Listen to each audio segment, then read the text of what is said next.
ladies and gentlemen, boys and girls, children of all ages, this is Father James Mitchell from NWA TNA Total Nonstop Action, and you are listening to the Interactive Interview.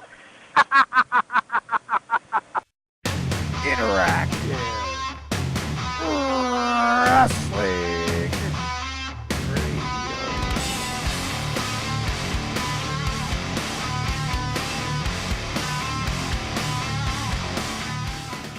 Hello everybody, and welcome to another edition of the Interactive Interview on the interactiveinterview.com, as always, courtesy of our friends at prowrestling.com. Mm-hmm. Yes, but before we get to the Father James Mitchell interview, we have unfortunate news to deliver to people. Would you like to take this, Daniel, or should I? You can go for it. Okay. A guy that was, up till very recently, scheduled to be on our show.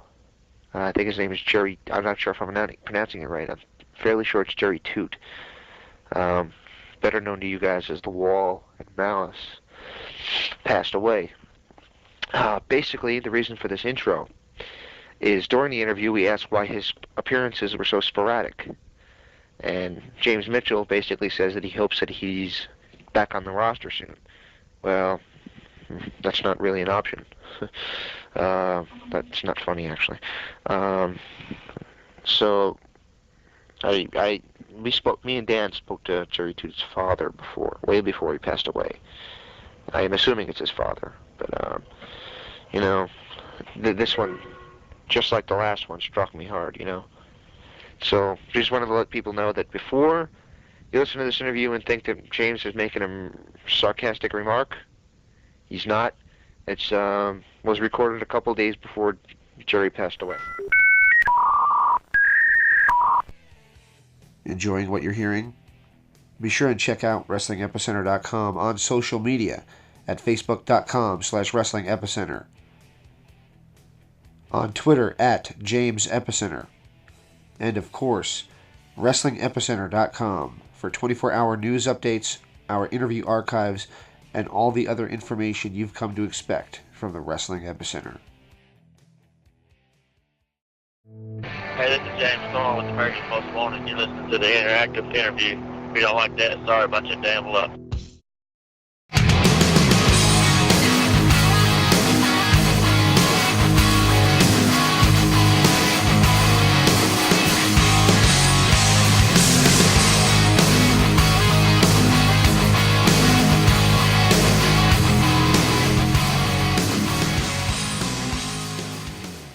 Hello everybody, and welcome to another edition of the Interactive Interview on the interactiveinterview.com, courtesy of prowrestling.com. We're here with James Mitchell. James, how you doing?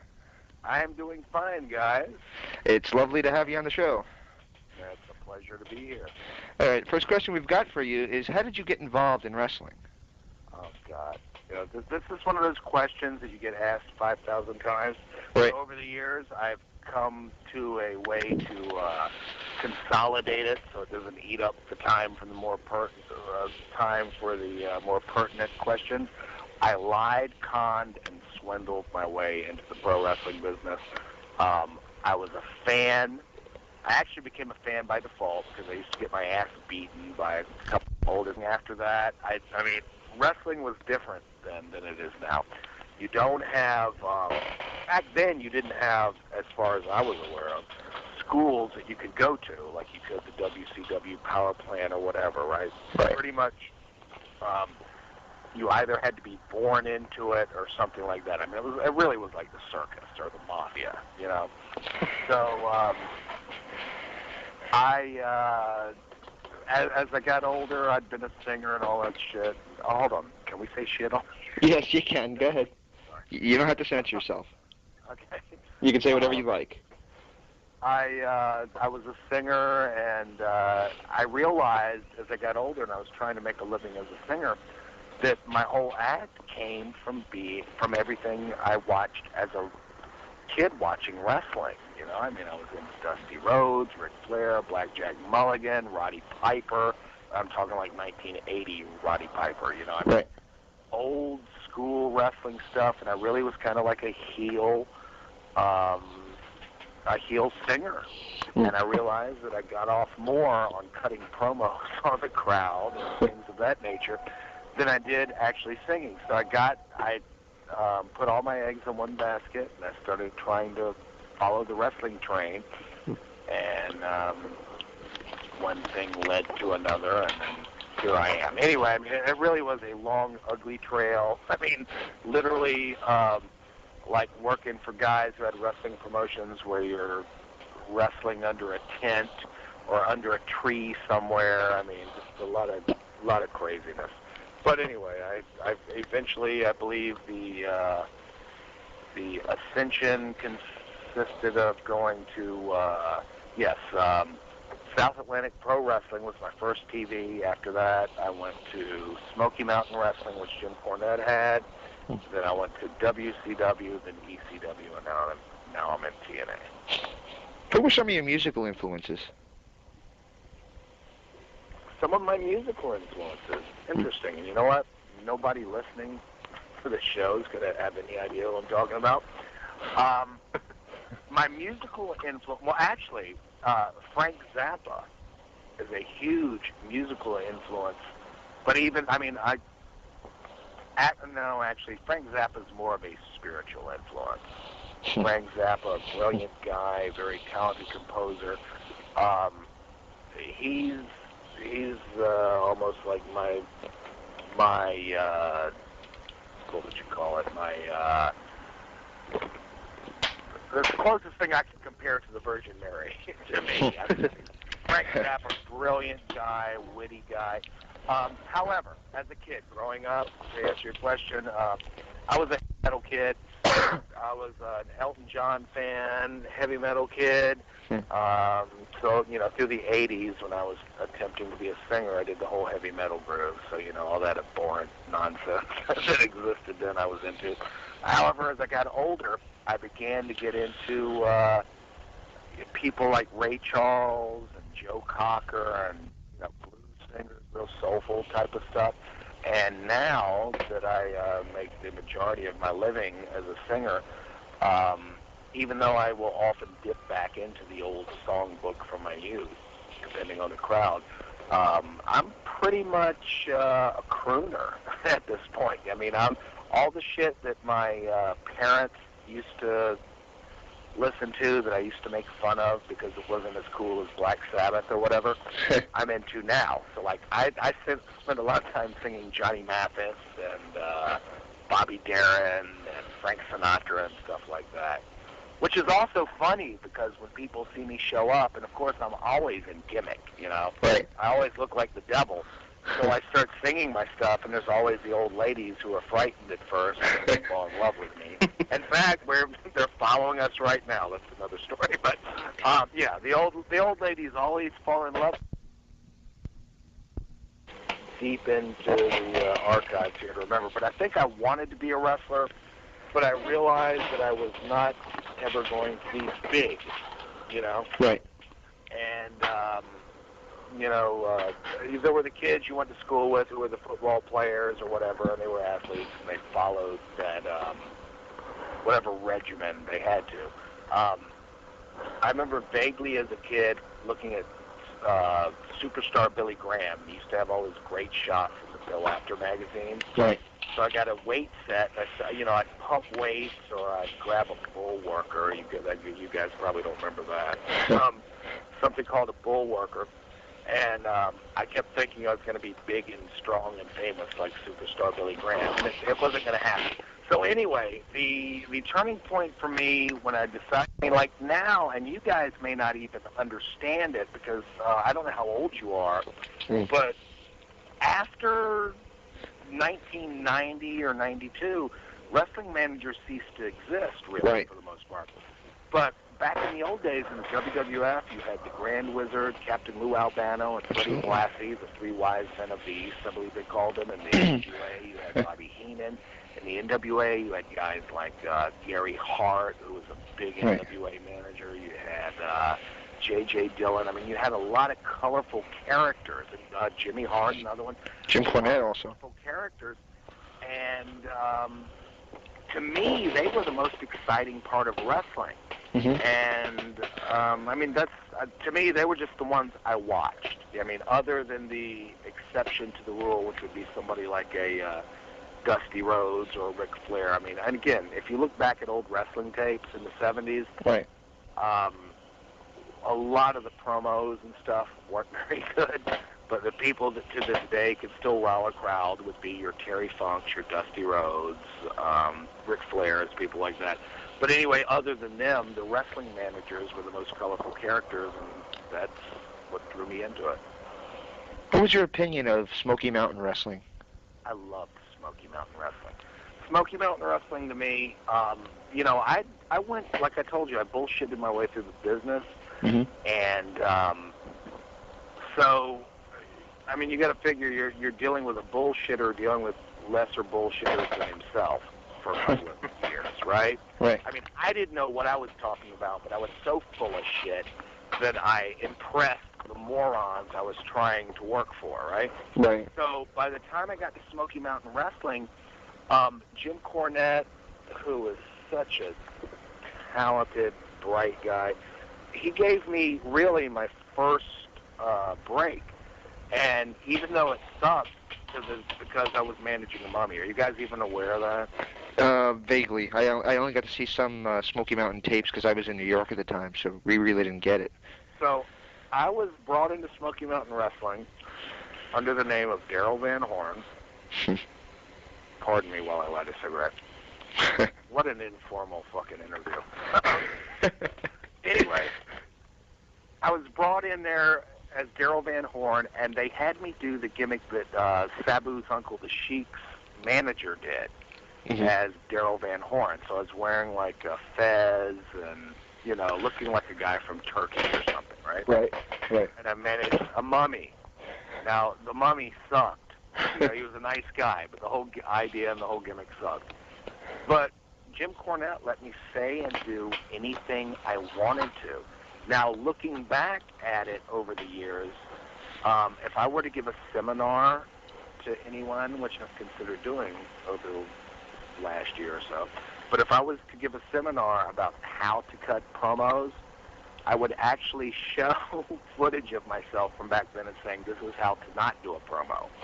I was actually very good and very entertaining, but it didn't have a damn thing to do with wrestling. I was too busy trying to get myself over as some perverted, psychotic, sacrilegious, just as a total reprehensible human being, and I wasn't putting enough focus on what I had to deal with, which was a mummy. But then again, as Cornette told me, the mummy sucks. Just get yourself over.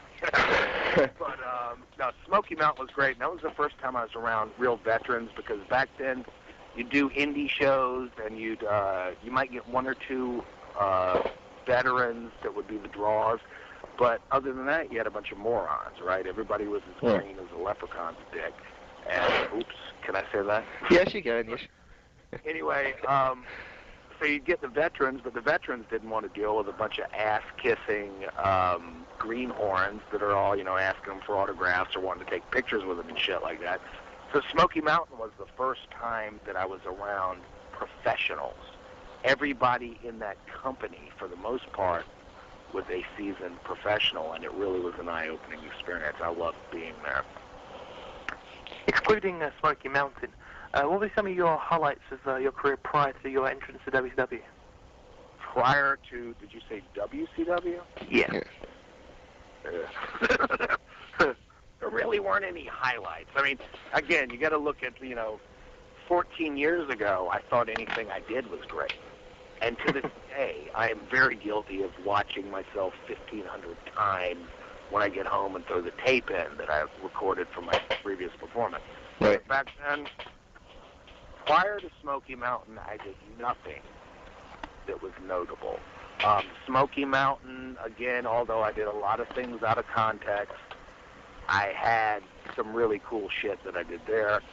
In WCW, well, hold on, that's not what you asked me. So, yeah, no, prior, I did some stuff in Smoky Mountain that I thought was pretty cool, but prior to that, I mean, I really had not achieved any level of success. How did you end up going to WCW? Chris Canyon, Mm-hmm. whom I semi-take credit for discovering, had moved to Columbia, South Carolina, where I lived at the time, and he'd run an ad in the Wrestling Observer newsletter by Dave Meltzer looking for tape traders or something like that. Anyhow, it turned out when I read it, the guy lived like a mile or two from where I was.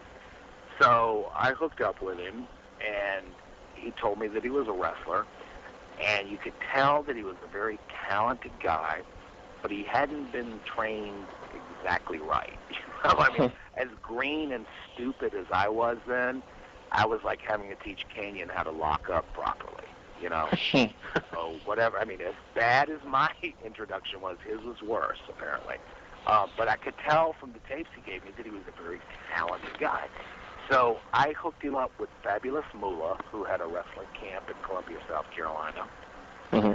And I got him on to Smoky Mountain. Anyway, you know, he moved away and he came back, and because we were really good friends, when he went to WCW and became Mortis, which was part of the Blood Runs Cold Glacier stupid-ass Mortal Kombat angle, Right. they needed a mouthpiece for the heels. And they considered Gary Hart, Oliver Humperdinck, and people like that. And to this day, I've never spoken to either one of those guys about it. But I would assume that they all said, you know, this is stupid. I'm not getting involved in it. But as is the story of my career, I said, hell yeah, I'll jump up. I'll manage a mummy. I'll manage Mortal Kombat guys. I don't care. So I got in with that. Anyway, he presented it to Dallas Page. I went to Dallas Page's house one day, and we did a promo, and he took it over to Eric Bischoff's house. Eric Bischoff, about a half hour later, came back and hired me. So I guess WCW can be, my career in WCW can be credited with Dallas Page, Kenyon, and Eric Bischoff. How did you enjoy your stay in WCW? I enjoyed the hell out of my stay in WCW while I was on the air.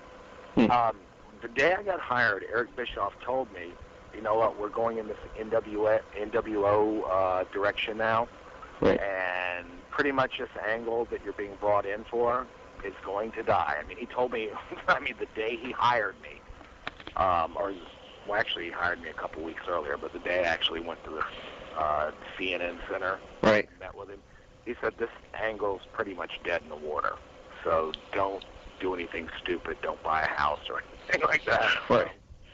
Which I did, but I digress. He said,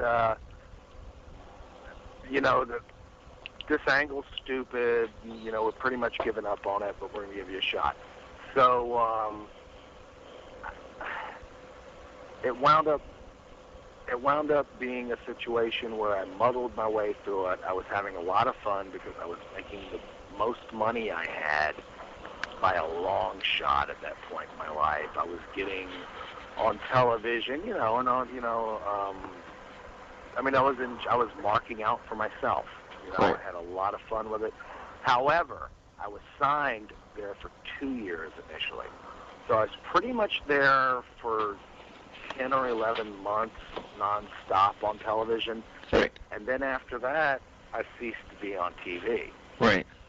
On the third year, my contract rolled over again, and they continued to pay me. And I was frustrated as hell because I didn't have a spot. Because I was locked to that stupid, you're the Mortal Kombat guy role. Right. You know? It was hard for me to find a way to break out of it. So I enjoyed the first year in WCW, and although I enjoyed what they call the mailbox money, right, which was sitting on my ass and having nothing to do for a living and making a great paycheck right, for 2 years beyond the first year, it was very frustrating because WCW was a very mismanaged company. Do you feel that during that Blood Runs Cold angle, that since they had to put someone in it, do you think that Glacier was over enough to play the face?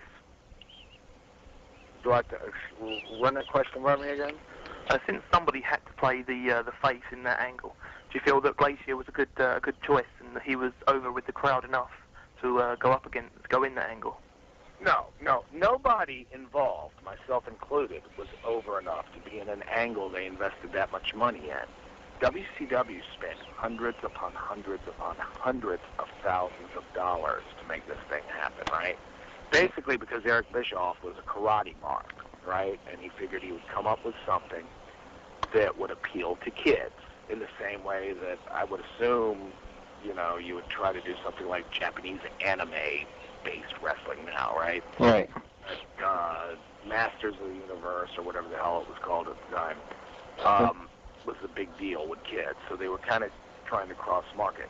But Glacier, who is a good friend of mine and great guy, nobody knew who the hell he was, right? They gave him 6 months of build-up, and nobody gave a shit at the end of the deal.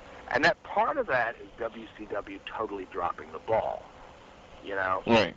They ran promos for Glacier for about 6 months before Canyon, a.k.a. Mortis, showed up, and nobody cared, because it went too long, and that was once the NWO thing came in. They changed direction. So, the Mortis Glacier thing was supposed to be a big deal. So anyway, to answer your question, Glacier, and I love him dearly, was not the guy. Nobody in that spot could have carried the ball. It was a dead angle going. You know what I mean? It was a dead angle going in. Nobody knew who Canyon was as Mortis. Nobody knew who the hell. The only people who knew I was were people that, actually, I don't think the internet existed at the time, or not much, but sheet readers who knew that I was from Smoky Mountain Wrestling, and they were kind of excited. And then Brian Clark, who was Wrath, he had been Atom Bomb, which again was a bit of a joke gimmick for Vince McMahon. Right. So, we all walked in there just buried from the start, so nobody could have carried the ball. After your stint with the, as you call it, Mortal Kombat gimmick, you did spots on WCW Saturday Night, doing the, I think your exact quote was, "That's just my opinion. I could be wrong, but I doubt it" thing. I don't exactly remember the name of the segments. Did you enjoy it? The Auditorium. Oh, yeah. I could not think of it. How did you enjoy doing that? I loved that. That was pretty much born out of desperation, because I realized that wrestling managers were going the way of the dinosaurs, and everything was about tits and ass. And regardless of the fact that the women, albeit beautiful, that they brought on, could not talk their way out of a paper bag, and they couldn't bump, and they couldn't do shit. They were lovely, but they could not work. I saw the writing on the wall, so I figured I was going to try to I was trying to carve a niche out for myself, and kind of try to do like a Piper's Pit type of deal, right? Because everybody there knew I could talk. Everybody there knew that I was entertaining, but I wasn't. I wasn't a star, So I tried to carve that out for myself, and I pitched it for months before they let me do it on the Saturday night show, because they didn't give a damn about that. It was all Nitro and Thunder and fuck everybody else, right? Right. So I figured I was going to try to make myself a star on Saturday night and use that as a stepping stone to move back into Nitro and Thunder or whatever the hell they had going on at the time. I enjoyed doing it, but I think I only did 3 or 4. I'm not sure how many I did. It wasn't long. Right. But Eric Bischoff said that nobody wanted to see talking heads, which I find fascinating, being that he used to spend 12 minutes at the opening of every show talking about how great he was and how he was going to kick Vince McMahon's ass. But nobody wanted to see me. So I was buried. But I enjoyed doing it, and I would love to do something like that again. At what point were you released by WCW? Or did you just not read? It was around November or so of 1999, and I believe it was around November of 1999 they put the boots to me. So that was sort of a panicky situation because, again, like I told you, I put all my eggs in one basket, right? Right. So I had no backup plan for wrestling. So when the wrestling business fired me at that time, which was pretty traumatic, as uplifting and as much of a high as it was to get hired, it was twice as bad to get fired. Because you can't exactly go to a car dealership looking for a job and go, hey, I've been a TV star on wrestling, and then they look at you like you did porno for a living, Right. So I was in a panic, and Raven, actually, I think it was about 3 months after I got fired, Raven called me up and told me that ECW was interested in me, and then that opened another door. How was the locker room of ECW different to the WCW locker room? Excuse me? I worded that so badly. How was the locker room atmosphere of ECW different to the atmosphere in WCW? Oh, there was no comparison. WCW locker room, I mean, there were a lot of guys there, and I pretty much get along with anybody in the business. There aren't many people that are going to tell you I'm a rotten asshole, right? Right. But you could tell that it was very political, and it was all backstabbing, and everybody was unhappy because unless you were one of the top-tier guys, you were getting fucked over, period, right? In ECW, you actually had the chance to earn your nut. If you could draw, if you could cut a promo, if you could do an amazing match, you would be given an opportunity. So you knew, and everybody, I mean, it was just so much more. I mean, WCW, as much as I love the fact that I was there and they paid me well, and it was my first national gig, WCW sucked. ECW was a lot of fun. It was much more of a family atmosphere. It was much more, the guys in the street gang, a bunch of thugs together on the same team, that sort of thing. ECW was probably the most fun overall that I had in my career. Daniel? The day you was paired with Mikey Whipwreck for the first time. How do you enjoy Mikey? I loved Mikey. Before I was paired up with Mikey, I had never seen him wrestle. I only knew that there was this guy of, about my size and physically about the same shape I am, which is to say shit. and when it was suggested that I get paired up with him, because all I knew of him was that he was the guy who always, he was the underdog, and if he won, it was just because somebody else slipped on a banana peel, right? Right. So, because I walked into ECW thinking, okay, I'm going to run this devil gimmick, Right. I didn't see the correlation. And for the first couple of weeks, I mean, I just thought Paul Heyman was out of his mind. But it turned out to do. I intended to do the character that I have now at TNA, right? Right. But it turned into silly slapstick Keystone Cops, over-the-top comedy bullshit with a glow plug. I loaded it. I've been using it for months. But anyway, we were going to do a pay-per-view that day, and I loaded the hell out of it and disregarded the manufacturer's instructions to not have a battery in it while I was loading it. Right. And it blew up in my hand, and it pretty much wrecked my life at that point. It destroyed my hand. It looked like I grabbed a running chainsaw, blew part of the tip of my finger off. I mean, it was a mess. And I spent months after that on a lot of weird drugs for pain, and then there were other drugs because I had nerve damage that they used that are kind of like, one of them was named Elavil, which is sort of like a rubber room drug. I don't know if you're insane, they give you that drug. And they gave me that not because I was crazy, but because one of the side effects of the drug is that it kills nerve pain. So you could have shot heroin in me and it wouldn't have taken the pain away, right? Right. But this insane asylum drug did make the pain go away.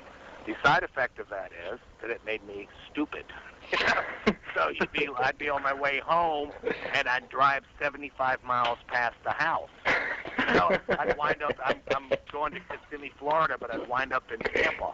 You know, because it was a mess. So it was, and then I had, and I hate to say this because I hate people who whine about shit like this, but I think I pretty much had what they call post-traumatic stress disorder or something like that. Anytime I heard loud noises and bangs and shit like that you hear Vietnam people talk about, Yeah. I would go into a weird panic, and I would have weird dreams about things exploding and things like that. I mean, it really was some traumatic shit. I almost died. I remember being in the hospital, or actually on the way to the hospital, and then going, you need to calm down or you're going to have a stroke or a heart attack in the next minute or so. And I'm going, no, I'm cool as a cucumber. And they're going, oh no, you're in shock. You don't know what you're doing. You're going to die if you do not calm down, you know. And and I also, besides my hand being mangled, you know, I had abdominal damage from the shrapnel. It was kind of like a baby pipe bomb blowing up in my hand. So it was traumatic. And up to that point, actually after that happened, I thought, oh great, I'm going to be a footnote in wrestling history as the guy who blew his fucking self up. That'll be my biggest contribution to the industry.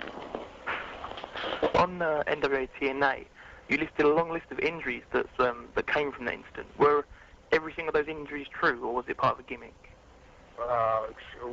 Please run that question back by me again. Sorry. On NWA TNA, you listed a long list of the injuries suffered from that incident. Was the entire list true and correct? Oh, the entire list was absolutely true. No, when that happened, that sort of coincided with ECW taking a shit financially. Mm-hmm. So, no, I mean, all of a sudden I was hit with $100,000 worth of medical bills. My back was screwed up. I mean, my back was fucked up beforehand, right? But because I had nerve damage on my left side, and again, nerve damage, I don't know how to describe this to anybody who hasn't experienced it. Nerve damage is a different kind of damage, okay? So the nerve damage wound up somehow correlating into my sciatic nerve, which is why I limp like Fred Sanford. You guys even know who that is? Yes, I do. I'm going way back. My Red Fox Fred Sanford edition. Yep. I mean, a lot of things were fucked up in my life at that point, and because the money wasn't coming in, and my marriage was shit at the time anyway, so the fact that I went from making a really, really good living to making zero at that point, and I had all the bills, pretty much turned my life upside down. So I think what you're referencing might be that little sit-down interview I had with Mike Tank. Right, absolutely. That was pretty much all true. We tried to weave it into the storyline, and it may come back into the storyline, but yeah, that was all true. Hmm. When you returned to ECW after your injuries, ECW was in a financial ruin. Did you realize that it was going to be finishing? You know, I kind of knew ECW was going down the tubes, but it's one of those things where such a family atmosphere, not family atmosphere, that doesn't come over. Everybody in the locker room, you know, no, you don't want to send the family to this show. No, everybody wanted it to work, and everyone was in denial.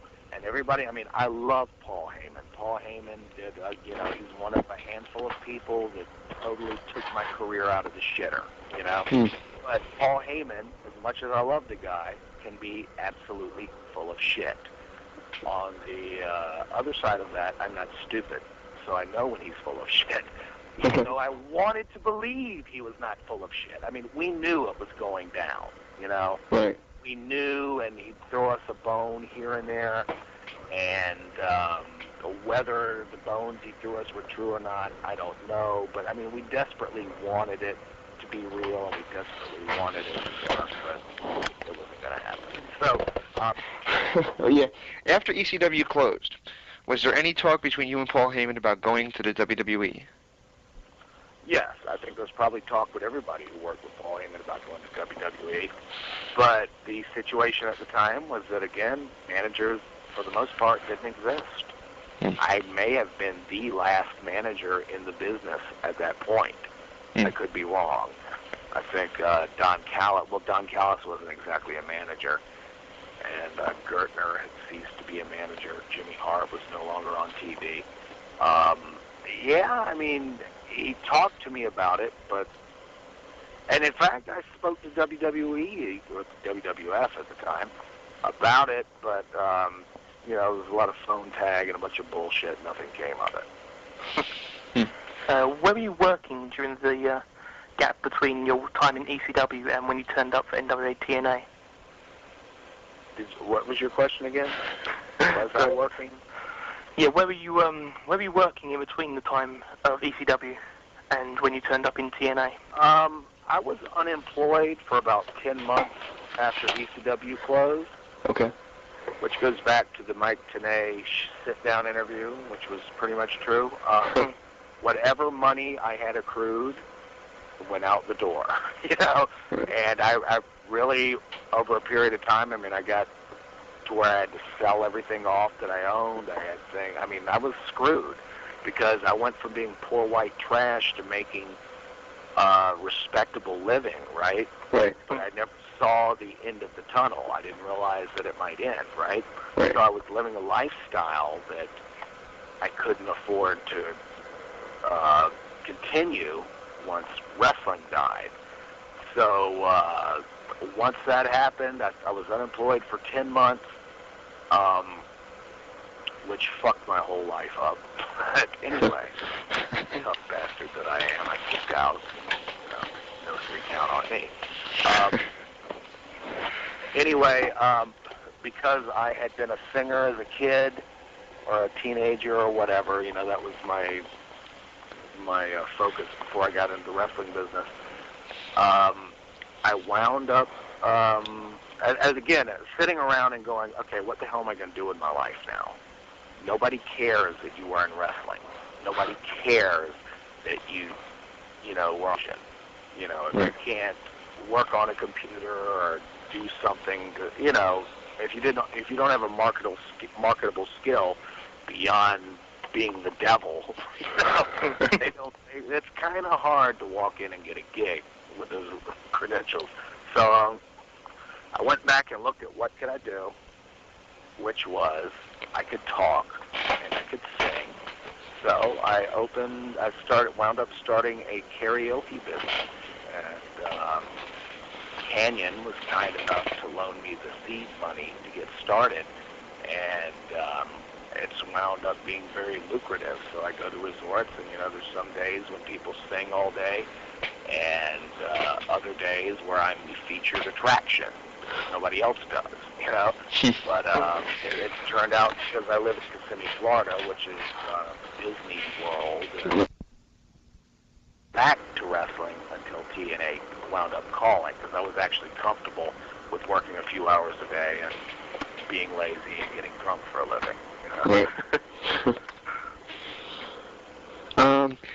You eventually went to NWA TNA. You were one of the first original people on the shows.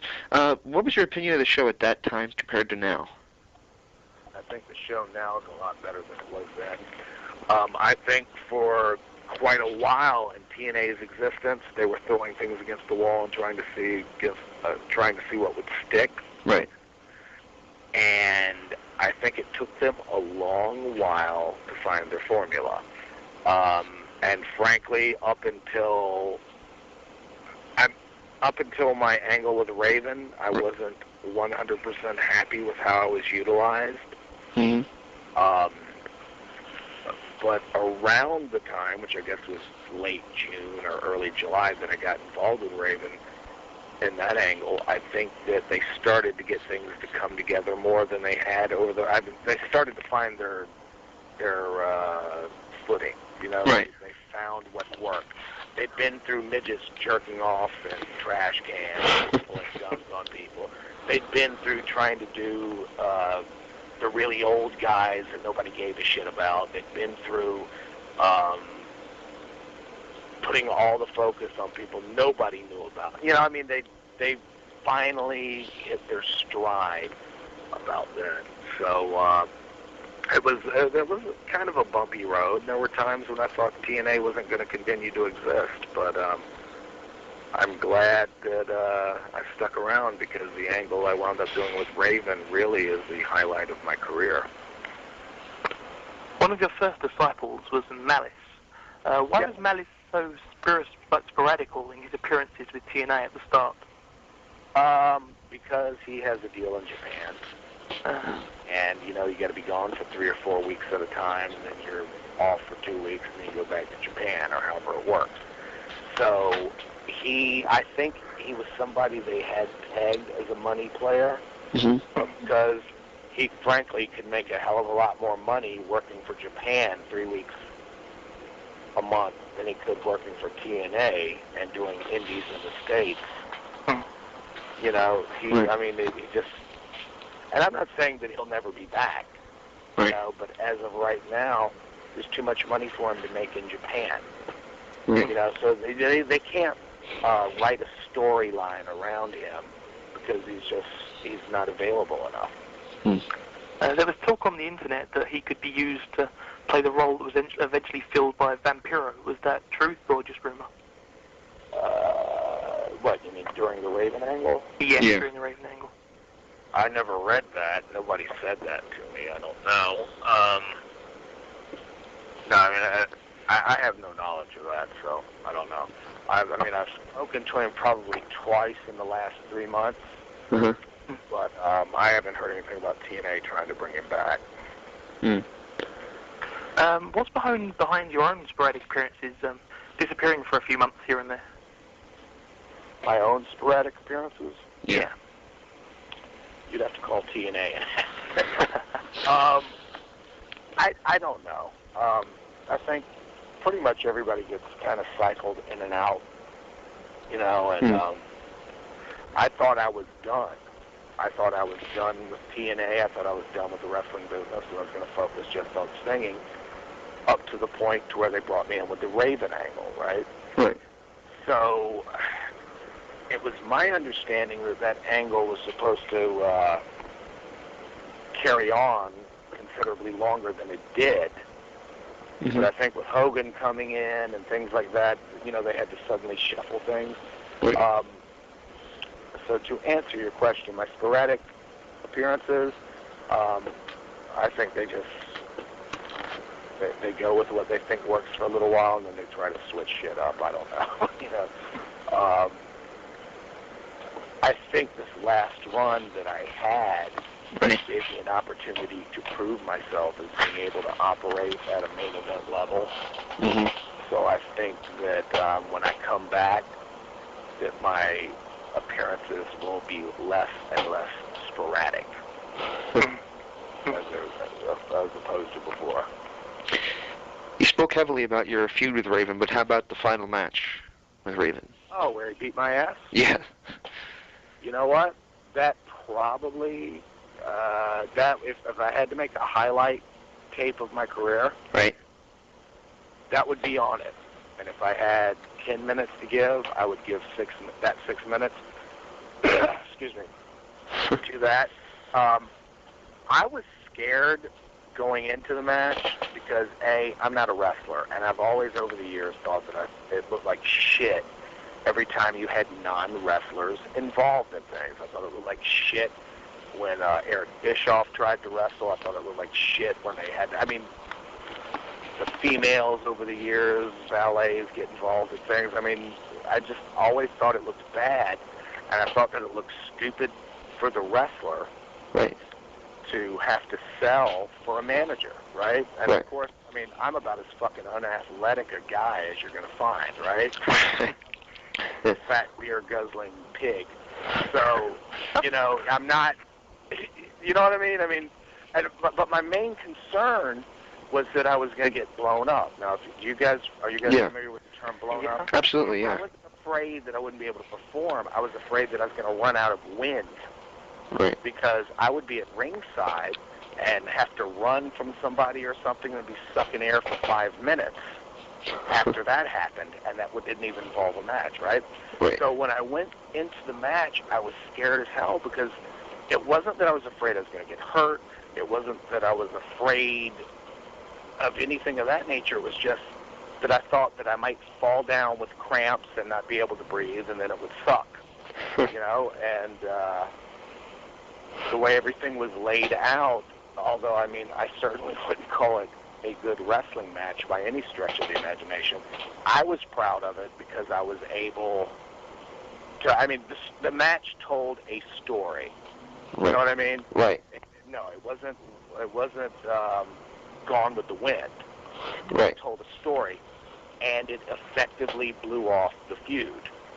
You know, after all the rotten, evil, sadistic shit I had done to Raven for 5 months, he finally got his hands on me and beat my ass. And the other things I was really proud about, I mean, I came out of it pretty beat up because, again, I've got all kinds of problems with my back and my shoulders and stuff like that. Right. And, of course, they all reared their ugly head after the match. But I was really proud of bleeding like a stuck pig. As stupid as it sounds, going back to what I told you earlier about the Bobby Heenan bleeding on the magazine cover. Yep. I was like, oh, my God, this is my moment in the sun. I'm bleeding like a stuck pig. This is what I wanted to do 30 years ago. You know what I mean? Right. So, and I watch it a lot. I loved it. I mean, I thought that it brought the storyline to a great conclusion. And it was funny, as scared as I was about doing shit in it, when I look at it now, then I'm thinking, oh, man, you know, actually, to me, wrestling that match, and given that match was not involved, it wasn't an X Division match by any stretch of the imagination, but I was worried about having to remember, right? Right. But to me, that match was easier than trying to remember an interview that I wanted to do, you know? So I look at the match now and I think, oh, all kinds of other little spots we could have done, things we could have done to make it more dramatic, you know? Because now I know that I'm not going to, apparently I have more wind than I thought I had, you know? But it was a lot of fun, and it will definitely go on my highlight tape. When do you think we'll be seeing the new church back on TNA? I'm thinking probably mid-January, late January. I mean, I literally had to, like, sit home and not be involved in bumping or anything because, again, like I told you, my back before I got... Are you there? Yeah. Mm-hmm. Yeah, my phone was making a funny noise. My back was pretty screwed up before I went into it, and that didn't help it. And I broke a bone in my hand and did something. I don't know what it was because I didn't go to the doctor for it. Something to my orbital bone. And I was pretty beaten up because I'm an unathletic bastard. I got bounced around. So I legitimately had to, take at least 3 or 4 weeks off just to get out of bed. But it's, I'm thinking, from what I'm hearing, it's probably going to be mid to late January before I'll be back, which will give me time to have sold my ass whipping, and then I can get back to my nefarious plan. Just briefly, what happened with the angle where Sin came into the team, replacing Brian Lee? Brian Lee had to go.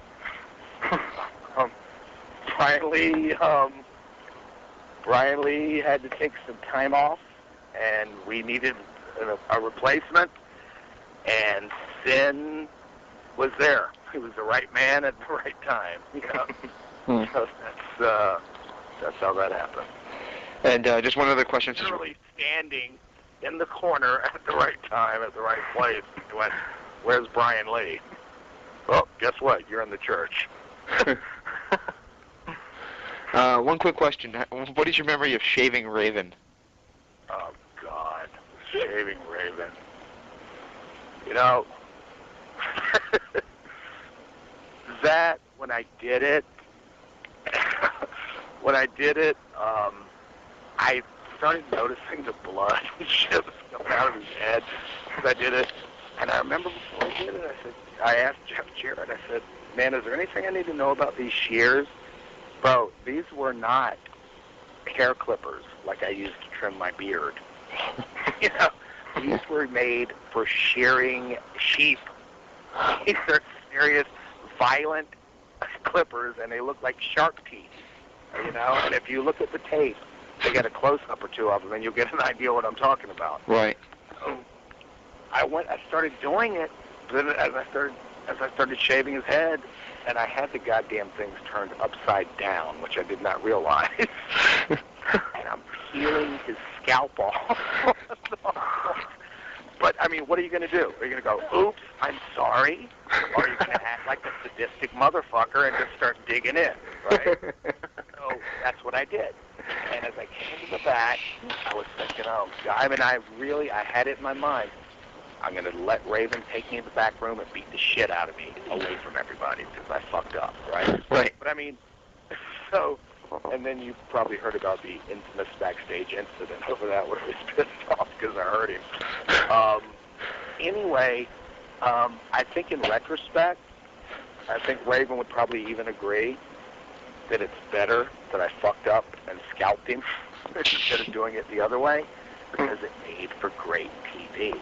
That's like some of the goriest shit I've ever seen in my life. And when I came home the next day, I threw the tape in because my wife had taped it, and I went to watch it, and I almost got sick. And I'm not shitting you, man. I had tears in my eyes. I'm going, oh, my God, that's the worst thing I've ever done to anybody in my life. I mean, it felt bad, because when I was doing it, it didn't look so bad, you know? When I saw it on TV, I went, oh, my God, I hurt my scalp, my friend. And then as I'm watching it, my wife goes to bring me some lasagna. Just a clump of flesh comes off. It's one of the last things you see on the broadcast. Yeah. Right over his ear. I hit the thing, and this clump of flesh falls off the top of his ear. And she brings me the Stouffer's lasagna. I'm about to throw up. Oh, no, this isn't going to work. So, again, you know, that's one of those things, just like getting my ass whipped from Raven, that will stand as a career highlight because it meant a lot of things to me. You know, I mean, Raven was gracious enough to allow that to happen, which elevated me. And Jesus Christ, that was some good TV. I mean, that was classic shit. That was, as hair shaving matches go, that's one for the record book. Oh, yeah. I mean, it looked good, and it looked violent, and it looked like I hated him. It looked like I raped his head with fucking shears, you know? So, I mean, that's classic shit. I was a little traumatized. I mean, for like pretty much the first 24 hours after I came home, I was kind of depressed. I kept walking around and going, oh, my God, I hurt my friend. What have I done? I'm not kidding, guys. I'm not kidding you. I was traumatized. However, about 24 hours later, and I started looking at it, started laughing. I'm going, oh, yeah, motherfucker, I got you now. Yeah, this is good shit. This is good TV, you know? So, that's how that went. Just going back to something you said a second ago, you said something about infamous backstage incident, but I didn't quite hear what you said. Could you elaborate at all? As I said, I came to the back. As I walked through what we call gorilla position, Jerry Jarrett grabbed me and said, you almost took his head off. What's wrong with you? And Jerry Jarrett, I love Jerry Jarrett. He's the nicest, calmest guy in the world. I've never seen him lose his temper. That kid walks through the curtain. He starts going, have you lost your mind? You almost beheaded him. You son of a bitch. What's wrong with you?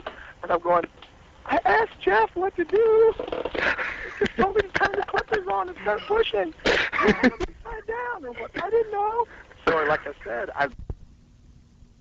go ahead and kick me in the nuts. Do whatever you got to do. Beat my ass. I fucked up. I'm going to take responsibility, right? However, Ethan came through the curtain, and he was pissed off, and I would imagine if somebody ripped my fucking scalp off, I'd be pretty pissed off. Here I am, you know, he's gonna probably kick my ass for laughing. He came through the curtain, you know, and he started yelling and screaming, you stupid son of a bitch, what are you doing? And I'm going, I'm sorry. I'm sorry, you know, like I'm going to try to fuck up somebody who weighs 100 pounds more than I actually am, probably more than Raven. I'm a fat fuck. try to, fuck up a wrestler, right? So anyway, he comes at me and he's like, cursing me out, as he was right to do. And he started to swing at me, and you could see, and it literally was like at the last nanosecond that he kind of realized I don't need to do this, so it kind of was a worked punch, he came at me, and you could see him go, oops, and pull it, and then he walked around and cursed me out for a little while, and I kept apologizing profusely, and then he wiped the blood from his scalp, as I'm sure you read on the internet, and pie-faced me with it. And he went, something, I don't remember his exact words, but it was like, you stupid motherfucker or something, and he wiped his hand down his scalp, which was bleeding like hell, and pie-faced me with it, and, what am I going to do? A, I couldn't fight back if I wanted to. B, I knew I had done wrong. Now, in retrospect, Raven would admit that whole exchange could have happened in an empty room. You know what I mean? In a private room. And I think it became more notorious because it was done in public. However, Raven apologized later that night, and I apologized to him for being a moron and scalping, And like I said, in retrospect, it really is better that it happened that way. You know what I mean? Right. That's pretty intense imagery, the way it wound up happening. Right. And in the end, so his head was fucked up and scarred and scabbed, and that sucks, and I would hate that if it were to happen to me. But for purposes of TV, it made the story more intense, and it made it mean more when he finally beat my ass, and I bled about a gallon of blood. We're sorry for keeping these so long. We're just going to give you one more question before we go to word associations. Sure. It shouldn't be too much longer. Recently, MLW has talked about, I don't know the guy's exact name. I know his name is, Court something. Anyway, yeah. He's been talking about getting away from ECW style, and basically said something to the effect of that he's not bringing in as many former ECW talent. He's also announced a new show, and I was wondering if you were booked for that show, and what your opinion is if he's trying to get away from the ECW style.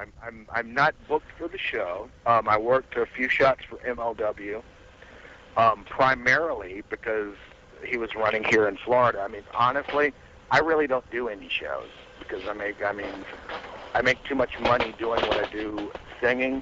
To fuck around doing independent shows, and nobody's going to pay me what it's going to cost for me to cancel one of my singing shows, which I do 6 days a week, right? Right.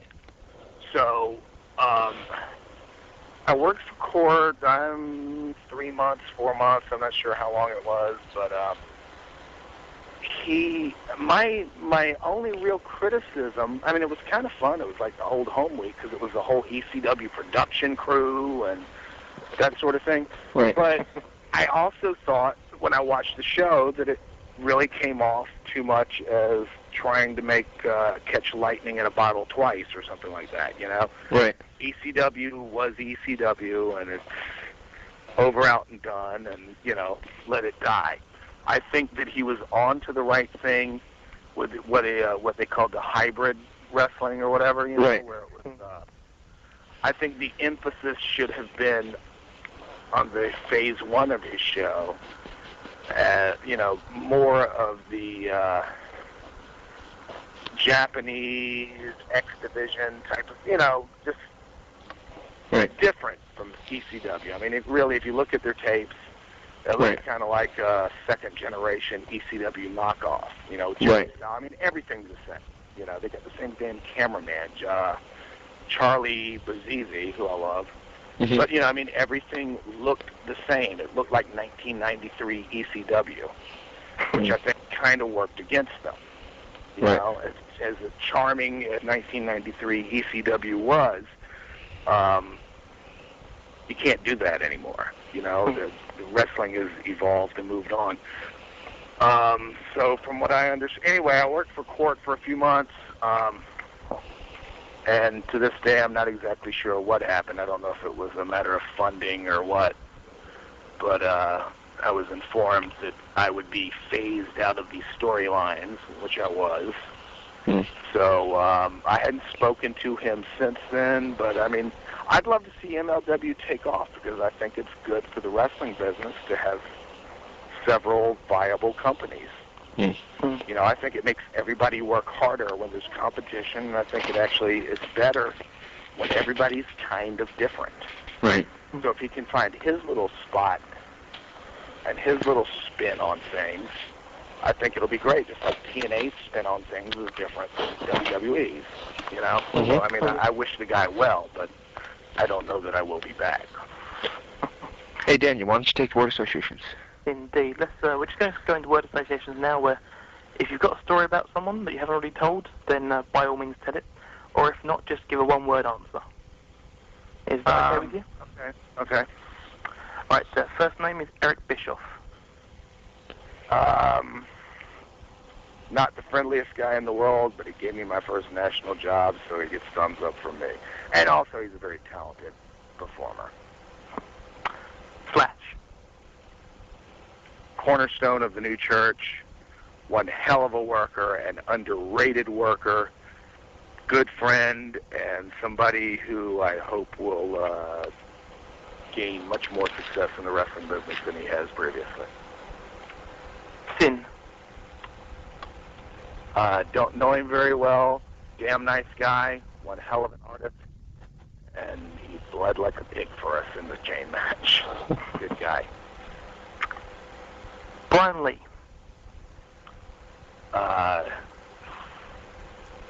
Very talented ring general. Hope that he gets everything back together and can come back to us. Malice.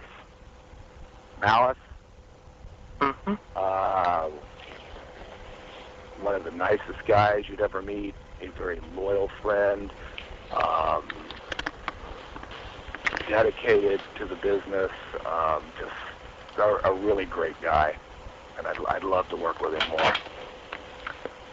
Vampiro.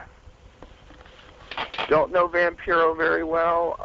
Vampiro's a guy that I always wanted to manage when I was sitting on the outside looking in at WCW.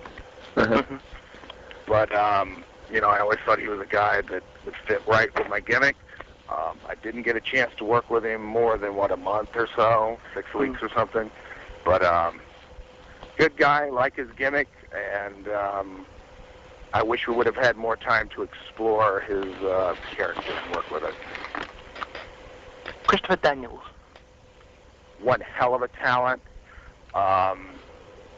He's one guy that I have actively rallied or you know, tried to be aligned with. However, I think that he's a guy who's such a complete package because he's such a great worker and he can talk that he really doesn't need a manager.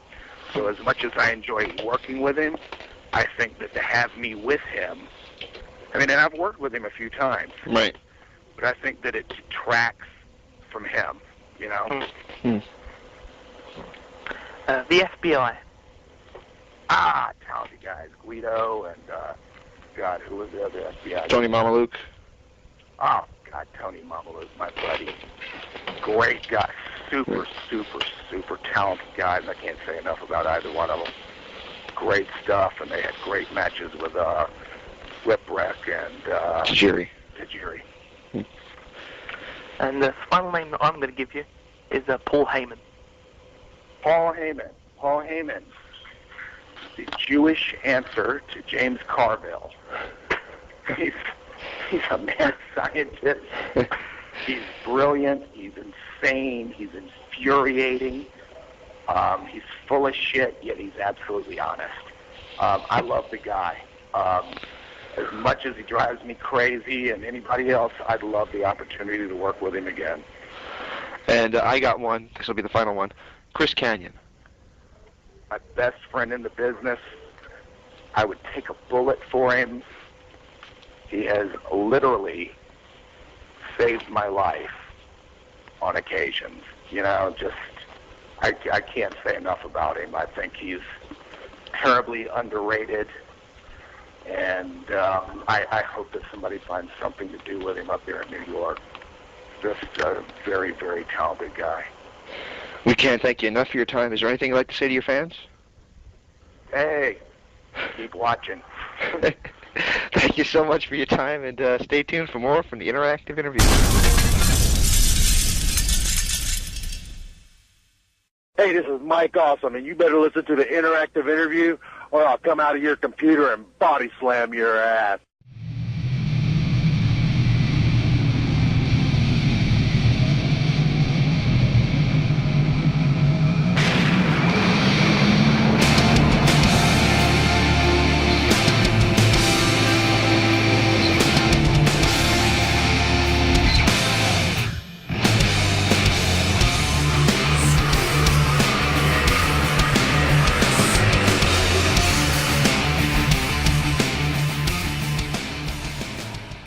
I sing for a living. Really? I literally sing for my supper. I sing for old Jewish ladies with ugly cheetah. What's that guy's name?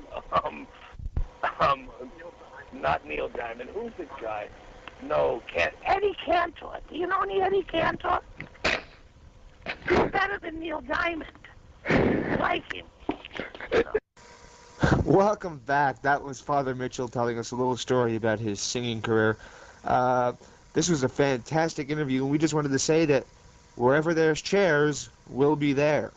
Daniel and I both have destroyed some chairs lately, and I called Daniel on his Isle of Wight trip, where basically I took a power bomb off my chair, which snapped in two. He did the same thing recently, so we're a good pair. Anyway, let's get to Daniel Edler and his thoughts on the Isle of Wight. Because pubs are loud. In case you didn't know. Pubs are loud, yes. Well, I've only been in a couple. Usually it's during concerts, too, so yeah, then they're definitely loud. Speaking of concerts, because of course I went with the radio station that I'm on, the pub crawl with the people from that. I heard a rumour that I may be the one chosen to go and see Lost Prophets live. Who? They're a Welsh band, but they're big over here. They're very good. I think you'd like them, to be perfectly honest. I think you've downloaded some of their stuff. I think you'd like it. Huh. As long as they don't rap, they're okay with me. No, they don't rap. Oh. They're very guitar-based. I think you'll like it. Cool. Check it out. Lost Prophets. Type in Gazar. Oh, and I think up. Type in Gazar. I think Daniel's still drunk a little bit, actually. Oh, yes. If you'd called me this morning, I would have been. Mm-hmm. At the moment, I'm just drunk with power. Sorry, I just like that phrase when Foley said it. Foley said it? Holy moly, it's Foley. Foley said it. Foley. Nick Of course, he's not back full-time, people. Who said that? People said that, like, oh yeah, Foley's back, that's going to be great, and stuff. Well, A, his match against Triple H has been pretty much scrubbed off the card for WrestleMania 20 at the moment, and B, he's not back full-time, he's back just until they decide to bring Austin back. And when his little petition goes through and stuff, he's going to reappoint Austin as the co-general manager in place of him, and that shit will go down again. Oh, well. I really don't care. It's startling to me how little I care about their product right now. I just don't care. Talking of not caring, it seems that the Sky company that holds and hosts the WWE pay-per-views over in England have decided not to renew the contract for the 4 pay-per-views that we actually had to pay for. Those 4 were Armageddon, Royal Rumble, and 2 other ones. So you don't get to see WrestleMania? Oh, no, we get to see WrestleMania because that's free. But we don't get to see these 4 pay-per-views that were once aired on Channel 4. Then when Channel 4 dropped the contract, Sky picked it up, but on a pay-per-view basis. So there's 4 pay-per-views a year, so we don't get those 4 free. But apparently now we just don't get those 4 at all, because they decided not to pick it up. Because WWE wanted more in terms of the contract for those 4 pay-per-views, and Sky said no thank you. So, we don't get that anymore. What's that going to result in with the process of the wrestling channel? The Wrestling Channel is everything except WWE. You telling me WWE's not actually on the Wrestling Channel? Correct. So what's on there? Ring of Honor, FWA, NWA, TNA, IWA. You get the IWA? Yep. That's very good stuff. I just want to throw this in there. Dave Corleone sent me a great tape for IWA wrestling. And I hear he sent me the same one, so I'm looking forward to it, because of course I go home for the first time in a while this Friday, so well, by the time this goes up I'll probably be going home quite soon, or gone home, or be listening to the archives. I may have, like, qualified and finished my degree, depending on when you're listening to it, but yeah. So I'm going to go and watch them when I get home, hopefully. I'm very impressed with this IWA. That's you can easily see that's where TNA's getting some of their guys, namely Abyss. Came from there. Abyss was a babyface, which is surprising. Did he have the whole Abyss gimmick? Yeah. He doesn't wear the shirt and pants like he does in TNA, but he wears a shirt, but it's not the same outfit. But it's basically the same mask and it's the same Abyss character. I was surprised, and they spelled it the same too. What's weird is the announcing and the lettering on the screen are English, but the announcers are English too. But the guys mostly are Spanish because it's from Puerto Rico. So you'll hear the ring announcer, not the guy actually calling the match, just the ring announcer, announcing a guy by almost a completely different name than what the real ring announcers are calling him. Of course, the conversion of some names and whatnot is different from the real country versus the English. Because, I mean, just to take a random example, the football team, Bayern Munich, over there are called Bayern München. So, of course now, for some reason they've started announcing all the soccer teams in the Champions League by their home country name. So instead of being Bayern Munich versus whoever, it's Bayern München, etc. And instead of being Barcelona FC from the Nou Camp, it's FC Barcelona from Camp Nou. And things like that, which annoys someone like me. Couple things to note. Apollo, very much over in the IWA. Oh yeah. He was in TNA the first couple weeks. I don't know if you got to see it. Yeah, I heard. He did pretty good. I'm really impressed with him. He looks like he's getting a little out of shape though, which is not good. But basically he's over like The Rock, and he actually does The Rock bottom. But he's over like that with his chops. I love the way the crowd reacts to his chops. They go whop. I don't know what that means, but they go whoop, whoop. What the hell? Okay. Dear me. But I very, very much want to thank Dave Corleone for sending me the tape. I'm very impressed. If you get more of those, please send them over because I very much liked it. I don't know quite. It's one of those strange situations where I'm not quite sure how to thank him because obviously we've said you can come on the show and that's not something he wants to pursue, and we said you can request guests and we'll try and get them for him, and again not something he particularly wants to pursue. He just enjoys the show, and I've had quite a few other people offering to send whatnot through, and I'm speaking with someone who hopefully is going to produce give us goods for competitions. Should we say expensive gaming goods for competitions? Hopefully. Oh. So is the hope from an actual company. So you know what we got to do? I got to figure out a way that we can go live a couple weeks. Oh, there's easy ways. Yeah.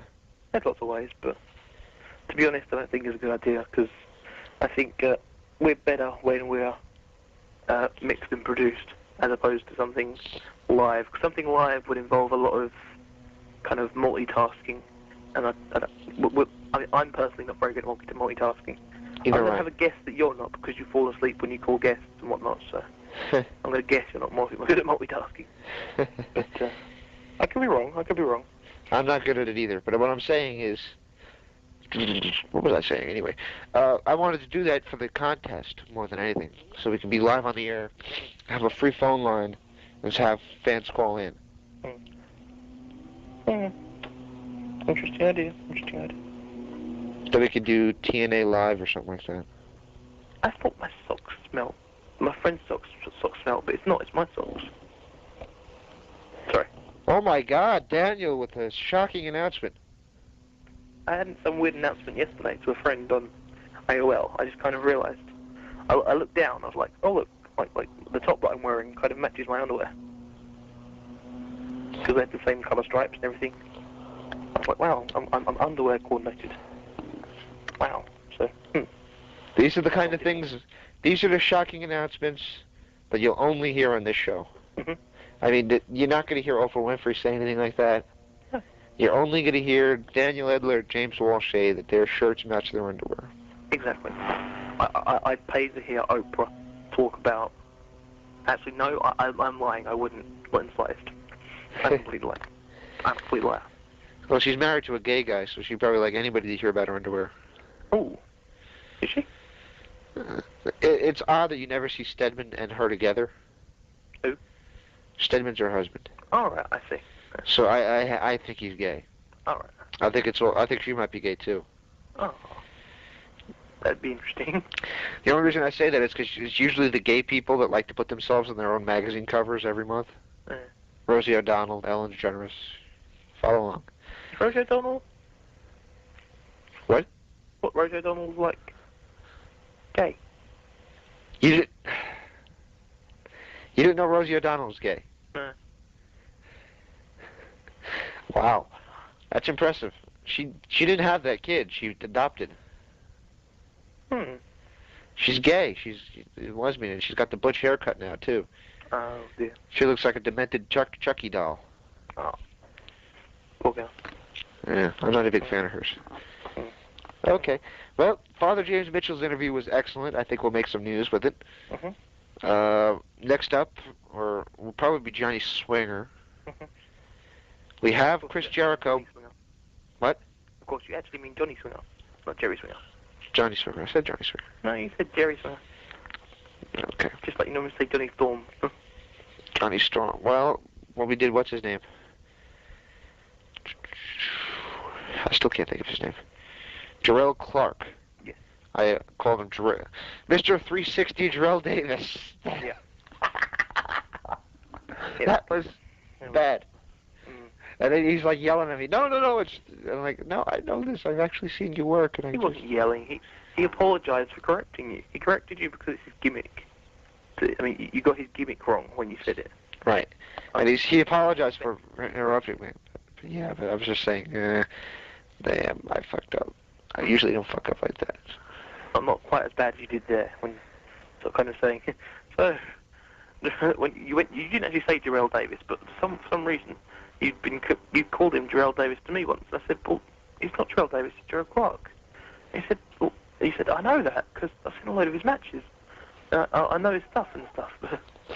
And then, of course, he then went and said Mr. 360. And when I heard you say that, I thought, no, just no. Yeah. Of course, he didn't seem to mind that much, which is good, because don't annoy him and lose the interview because you called him by the wrong name. Like, God, imagine being in bed with you. Rosie! Rosie!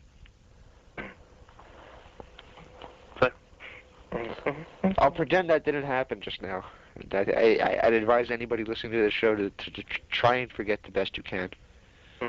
We have Chris Jericho confirmed. Unfortunately, it got pushed back, which I'm not happy about. But we appreciate being put on the, being offered media time with Chris Jericho. Yeah, at some point. We have Trish Stratus accepted, but we have to confirm it with WWE, so possibly. We have Johnny Swinger. Because you got his name right now. I got it right last time, too. And if I didn't, I'm going to go back and edit it, so I did. Yes. What else we got? Oh, plus, vote for us on Audio Wrestling. Is that over yet? I was going to say, I was going to do a little thing about that. Of course, we're up for a couple of awards. I don't know which ones actually made the final cut or whatnot. I haven't checked it out yet. But we are on the Audio Wrestling Interview Awards. I'm going to be promoting it kind of heavily so that TII gets the proper representation it should do, that people know about it and can vote for us, should they want to. Of course, we are not the only show up there, but we are the best show up there. To be honest. Let's stick it to Get in the Ring, who have won it for a couple of years in a row. I think they're the best in the world. Of course, good guys, but Great show, great show. quality. Let's be honest. If I had to lose to anybody, I'd rather lose to those guys. Exactly, I would say. But I'd still rather stick it to them. Right. Mm. Right. And win. So let's show those guys in New York City, who also had their time with Jericho pushed back. So it's not just us. It's everybody. They had it pushed back too? They did indeed, yeah. Oh, good. And, of course, another guest that Get in the Ring has confirmed, of course, for the second goal on Get in the Ring is the first goal on TII, is Ollie Anderson coming in the new year.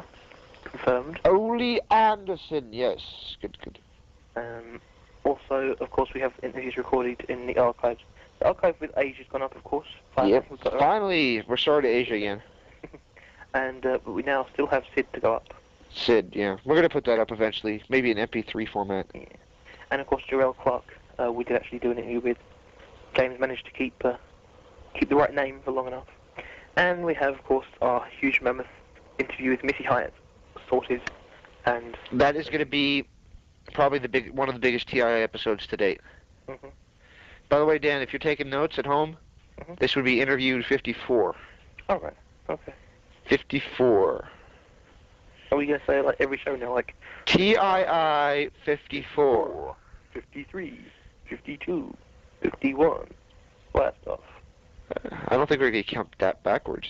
Oh, yeah. That'd be a bad idea, wouldn't it? Yeah. But, yeah. Okay. So vote for us. And by the way, if anybody that's a fan of Francine out there and a fan of Missy Hyatt, you're definitely going to want to listen to this Missy Hyatt interview. What did you think I was going to say? I don't know. You were getting nervous there for a second. No. You just said, the way you just said, you're definitely going to want, and you paused for a bit, as if like to kind of add to the drama and the irony in the mackerel. Yes, plus I was thinking about all the things I'd like. Mackerel, and you said yes. Sorry. Plus I was thinking about all the things I'd want from those two women. It's a bit rude. Well, they can't help it. They're beautiful. Well, so... And it's been too long for James. Oh. Yes. I'm going to go to bed now. Okay. Thank God for that. Thank God for that. Mexican raps. Mexican raps. So, that's going to go down as our all-time worst moment when I completely missed that joke. Yeah. I was just like, hey, like, where's the punchline? That was not good. That was probably my worst moment, except for Jarrell Clark. I fucked up too many times on that one. Actually, I was... You've had quite a few bad moments anyway, so you're okay. Yeah, I did okay, though. Yeah. And Jarrell Clark, I mean, I didn't screw up that badly. We were going to put Jarrell Clark up with Jericho. Apparently, that's not going to happen. We're going to probably push that forward. Jarrell Clark will probably go up with somebody else that's big. We can't announce it yet. So we're putting him up with somebody big because we're both big fans of this guy. So yeah, we'll push him to the moon. Indeed. So we'll strap, in the words of Randy Savage, we'll strap a rocket to his ass and send him to the moon. And talking of Randy's, I just want to put one thing to you quickly. Of course, Wrestling Discussion is the name of the game. Talking about Hulk Hogan, I just want a quick answer to the theory that came up on 3SW forums and it's come up here and there that I like this idea. I paid to see this idea. In that Hulk Hogan returning for WrestleMania 20 to top off the Randy Orton Legend Killer gimmick. No, I don't like it. No? No. And why is that? Hogan's not canon fighter for a guy that can't get over. He is over, that's the problem. He really is. I don't agree. The crowd like him. The in-house crowd. I like him, and that's what matters. I don't think that would be good for Hogan. I don't think Hogan would do it anyway. To be honest, for the right payoff, he should do. I don't think he'd do it. He's going to come into TNA and, win the belt and then job it back to Jeff Jarrett, in my opinion. So, but that won't happen for a while now. But of course, the TNA pay-per-view's been pushed back till June, July of 2004. So as opposed to the September, October, November time, they wanted to have it in in 2003. Right. That's just... They're bound for glory, eventually. They're bound for glory. The only thing is they can't find a date to put the glory in.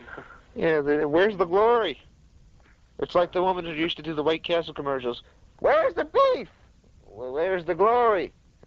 You ain't got no guts, you ain't got no glory. Well, I shouldn't say that. I like TNA a lot. I just...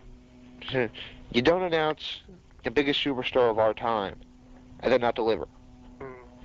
I think it would have been better off if they would have waited, acted like the incident with Jeff Jarrett and Hulk Hogan happened more recently, had him come in relatively soon after that, and you wouldn't have had to have been stuck in this position where the main event has the people chanting Hogan and he's not out there.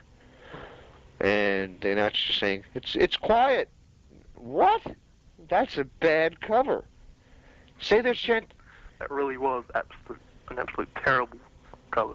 They should say they're chanting AJ or they're chanting for AJ. I mean, even if people know it's bullshit, at least you're trying to get somebody over. As opposed to it's very quiet in here. It's quiet in here. The fans are shocked. What? That's not what's going on. They're chanting Hogan, and they're chanting indefinitely. Oh well, never mind. That's the question I want to get over. I want to get over the fact that I am a big fan of the idea of bringing in Hogan for a particular reason, basically. I don't think he'd agree to do it. No. Personally, I wouldn't do it either. No. But you're James Walsh, not Hulk Hogan. Well, if I was Hulk Hogan, I would not agree to come in and do the job for Randy Orton. Depends how much money you get waved in your face. I don't know how much it would take. I think it would hurt my name too much to do it. If that would be the last time people heard me was losing to this guy, and honestly, I don't see a big future for him, I don't think I'd do it. It's like losing to Brock. Hogan did it. I don't think he should have. I would have said no. I would have said, no, I'm not going to do that because the guy's frickin' boring as hell, and I don't know. And that's just a good enough reason.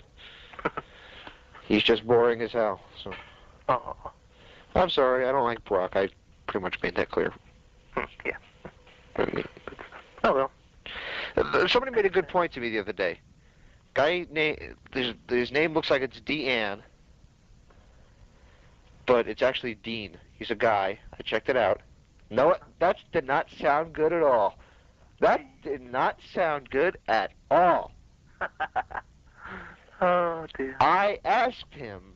Sounds better. I asked him if he was male or female. We had a little discussion. He posted something about Dear II guests. It's TII, by the way. But he said, Dear II guests. So I had to... Yeah. So I talked to him. And one of the things he said that he likes about our show is that we put over TNA and all the other indie groups. And we don't just bury them like other shows do. He says that he doesn't listen to the other shows. I'll leave the names out. Because they're too unfair to TNA and to the indie groups, and they act like WWE is the only thing there is. Or do we do the complete opposite? Whereas, well, I do. You try to bring in WWE, and I just like, yeah, okay. Yeah. By the way, WrestleMania 20. You think it's going to suck? Yeah. But I'm predicting it right now. The main event for WrestleMania 20. Mark this down in your calendars, folks. It's going to be Hacksaw Jim Duggan with his boards challenging the Thundercats with their swords in a Who's Got the Best Hoe challenge. Winner gets Tori Wilson. Who is the best hoe? Yeah, well, you figured it out. You do know what the Thundercats are, right? Yep. Okay. Some Thundercats are quality. Oh. Thunder, thunder, thunder, Thundercat. Meow. Thunder, thunder, thunder. That was a great show. Meow. Thunder, thunder, thunder, Thundercat. What are we going to sing next? Can we have Thundercats as the theme on the end of the show? No. Oh, please. How about, here's a story. I did karaoke last night. Ah, good. What'd you sing? We all sung a group song, and then I sung Robbie Williams' No Regrets. 'Cause that's kind of my trademark. Mm. Mark of trade. Mark of Trade. Mhm. No, I should probably play the only song that I ever sung. What's that? Live Wire. Chris Jericho redid it. It's a Motley Crue song, but Chris Jericho, Fozzy redid it. Mm. And it's the only song I've ever actually sung in person. Mm. Well, let's surprise me with what song you're gonna play. Yeah, I'll play Thundercats if I can find it. Oh, I'll look it up. thank you. TV themes, Thundercats. Should be able to find it. Yeah. So, best of luck, and let's wrap up the show for the second time and actually mean it this time. Oh, wait a minute. I got another idea for WrestleMania 20. Mm-hmm.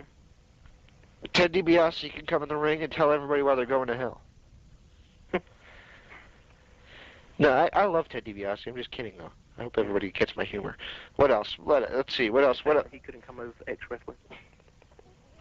Lex Luger is going to put pills in somebody's mouth and throw them down the stairs. No, that's just too harsh.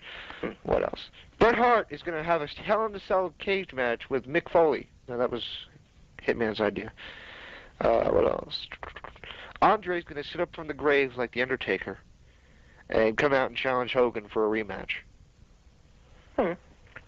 People would probably pay for that. Actually, I'd pay to see that. I'd imagine pretty much 99% of the people in the world would pay to see that. Yeah. Who else? Any other good matches? The other 1% will be out drinking. That'll be you, right? Hey, Mexican Raps. Hey. Okay. Well, let's actually wrap it up. Let Mexican wrap this up. Yay! Hey. What's Prophet say? Hey. Cool. A shout out to Rich, the Pure FM station manager. Hey, Rich. Hey. Mm-hmm. Hey, James Mitchell. Hey. Let's go. Hey. Bye. Do we have to go? Yes. Why? Bye. Hey. You're talking to yourself. Hey. People have turned off by now. Yeah, well, they did. They're gonna miss Thundercats. Hey. Thundercats.